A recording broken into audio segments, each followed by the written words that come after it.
देखिए यहाँ पे प्रश्न कहता है यदि संख्याएं होल 2n-1 होल 3n+2 तथा 6n-1 समांतर श्रेणी में हो तो संख्या ज्ञात करें। क्या ज्ञात करें? संख्या। ये समांतर श्रेणी से रिलेटेड प्रश्न है और यहाँ पे आपको संख्या ज्ञात करने के लिए तो यहाँ पे हमको क्या करना है, सबसे पहले आपको सोल्व लिखना होगा। सोल्व का मतलब होता है हल करना। सोल्व का मतलब क्या होता है? हल करना। यहाँ पे 3 संख्या दिया है तो पहला संख्या आपको पहला संख्या जो दिया है वो T1, यानी पहली संख्या को हम T1 से सूचित करते हैं। तो पहली संख्या क्या दिया है? तो 2n-1, ठीक है। और दूसरी संख्या को हम T2 से सूचित करेंगे। तो दूसरी संख्या मेरा क्या दिया है? तो 3n+2 दिया है, ठीक है। और तीसरी संख्या क्या दिया है? तो T3 बराबर 6n-1 दिया है। 6n- क्या दिया है? 1। अब यहाँ पे हमको क्या ज्ञात करना है? संख्या। तो संख्या ज्ञात करने के लिए बोल रहा है, क्या ध्यान दीजिएगा, संख्याएं ज्ञात करें। तो संख्या ज्ञात करने के लिए बोल रहा है, क्या ज्ञात करने के लिए? संख्या। तो संख्या ज्ञात करने की संख्या को हम क्या से सूचित करते हैं? n से। संख्या को क्या से सूचित करते हैं? n से। तो n बराबर डॉट डॉट क्या हो जाएगा? वाट। आपको n ज्ञात करना है। n से क्या होता है? संख्या, यानी नंबर।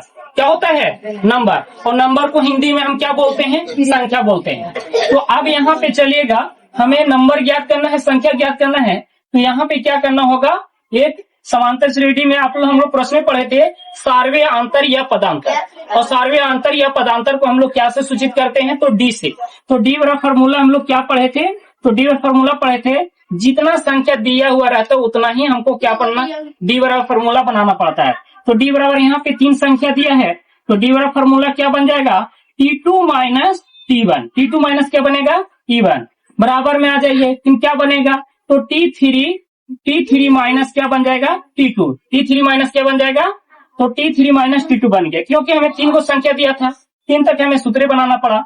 अब यहाँ पे आपको करना क्या है? तो देखिए T2 कहता है, और T2 का जो वैल्यू दिया है वो क्या दिया है? तो यहाँ पे T2 का वैल्यू दिया है 3n+2 दिया है। 3n+ क्या दिया है? 2। अब सूत्र के अनुसार हमको यहाँ पे क्या रख लेना है? माइनस। क्या रख लेना है? माइनस रख लेना है। अब कहता है T1, और T1 को जो वैल्यू दिया है वो 2n-1 दिया है। 2n-1। तो अब यहाँ पे हमको T1 के वैल्यू को हमको क्या में रख लेना है? होल में। तो यहाँ पे T1 के वैल्यू को हम, यानी क्या दिया T1 के वैल्यू? तो 2n-1, इसको होल में रख लिए। अब आते हैं कहाँ? बराबर में आते हैं। कहाँ आते हैं? बराबर में। T3, और T3 का जो वैल्यू दिया है वो कितना दिया है? तो 6n क्या दिया है? 1। अब सूत्र के अनुसार यहाँ पे हमको क्या लगा देना है? माइनस। क्या लगा देना है? माइनस लगा दिए। अब क्या आता है? T2, और T2 का जो वैल्यू दिया है 3n+2, इसको हम रख लेंगे होल में। 3n+2 होल में रख लिए, ठीक है ना। अब यहाँ पे हम लोग क्या करेंगे? तो देखिएगा, अब यहाँ पे हम क्या करेंगे? 3n+2 का 3n+2। अब जहां तक ये होल है तहां तक इधर माइनस लगा, माइनस से आपको क्या कर देना है? मल्टीपल कर देना है। तो माइनस गुने प्लस करेंगे, माइनस 2n का 2n ही होगा, माइनस गुने माइनस करेंगे, क्या होगा? प्लस होगा। क्या होगा? प्लस। और 1 का 1 ही रहेगा। अब आ जाइए बराबर में, ये 6n का 6n ही रहेगा, -1 का -1 ही रहेगा। फिर जहां तक के हॉल है तहां यहाँ इंटू छिपा हुआ है, इंटू मतलब मल्टीप्लाई यानी गुना। तो जहां तक के हॉल है तहां तक के आपको माइनस से क्या कर देना है? गुना। तो माइनस गुने प्लस करेंगे, क्या होगा? माइनस। और 3n का क्या होगा? 3n। फिर माइनस गुने प्लस करेंगे, क्या होगा? माइनस। 2 का क्या होगा? 2 ही होगा। अब यहाँ पे हमको करना क्या है? ध्यान दीजिएगा। अब यहाँ पे क्या करना है? तो देखिए ये 3n प्लस में है और 2n क्या में है? माइनस में। तो प्लस और माइनस क्या होता है? घटता है। प्लस और माइनस क्या होता है? घटता है। लेकिन जो पद बड़ा रहता है उसी में से घटेगा, उसी का चिन्ह लगेगा, क्योंकि जाति तो एक ही है, जाति एक ही है। तो 3n प्लस में 2n माइनस में, तो प्लस माइनस घटेगा, लेकिन जो पद बड़ा रहेगा उसी में से घटेगा, उसी का चिन्ह लिखाएगा। तो यहाँ पे बड़ा कौन है? तो 3n बड़ा है। और 3n में से हम 2n को घटा लेते हैं तो मेरे पास कै गो n बचता है? 1 n बचता है। तो प्लस में बचेगा कि माइनस में? तो प्लस में। क्यों बचा प्लस में? क्योंकि प्लस में से घटा। अब यहाँ पे 2 प्लस में है, 1 भी प्लस में है, तो ये प्लस में, ये भी प्लस में, प्लस प्लस क्या होगा? जुटेगा, उसका चिन्ह क्या लिखाएगा? प्लस ही। तो 2 और 1 कितना हो जाएगा? 3। यहाँ पे +3 हो गया। अब हम लोग आते हैं बराबर में, यहाँ पे 6n है, यहाँ पे 3 है। अब प्लस में है, ये माइनस में, तो प्लस और माइनस क्या होगा, घटेगा, लेकिन जो पद बढ़ रहेगा उसी में से घटेगा, उसी का चिन्ह लिखाएगा।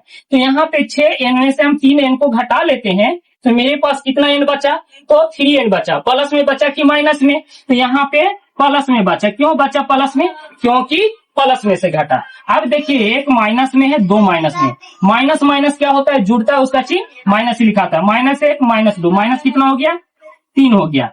अब यहाँ पे करना क्या है, तो एक जाति को आपको एक साइड कर देना है। तो एक जाति को एक साइड कीजिएगा, तो ध्यान दीजिएगा। अब देखिए, ये n का n ही रहेगा, इसका जाति कौन है, तो 3n है, क्या है 3n। अब ये प्लस में है, इधर लेकर आइएगा तो ये क्या में बदल जाएगा, माइनस में बदल जाएगा। क्या में बदल गया, माइनस में, क्योंकि ये प्लस में था, इधर लेकर आए तो माइनस में। ये -3 का -3 ही रहेगा। अब यहाँ पे ये 3 प्लस में है, इसको बराबर में लेकर जाइएगा तो ये क्या में बदलेगा, माइनस में बदल जाएगा।